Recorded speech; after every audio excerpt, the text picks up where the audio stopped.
share the same name, their characteristics are quite distinct. Acid-87 is a product of scientifically inaccurate but formidable engineering. It was a dominant force of nature, whose immense power allowed it to notoriously defeat a T-Rex. Earth's Spinosaurus is designed to be more scientifically accurate, emphasizing its semi-aquatic nature and preference for hunting near water. While this new iteration could theoretically attempt to drag Acid-87 into the water, it seems unlikely to succeed given the original sheer mass and weight. Acid-87's Kaya natatasik ko sa akin yun. resist such an attempt, positioning it as the physically superior specimen Paano ako makuha? counterpart. Sige, kamay na lang. It is pretty fresh. Gusto mo? Kamay? Gusto na lang tayo ng kamay. Okay. I prepare this na lang. Tapos kamay.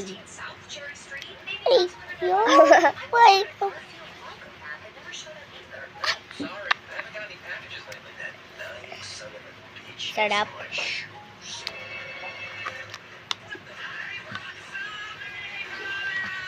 What I want are my shoes. I don't have your shoes. Closet, please, Doug. Sorry. Top step.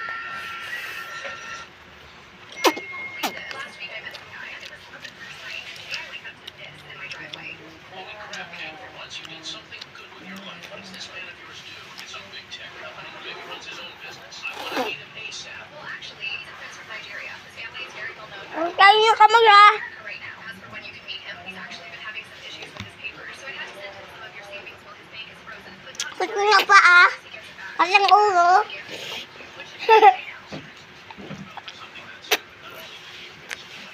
Kasi, pwede makuha tayo ng buong katawan natin.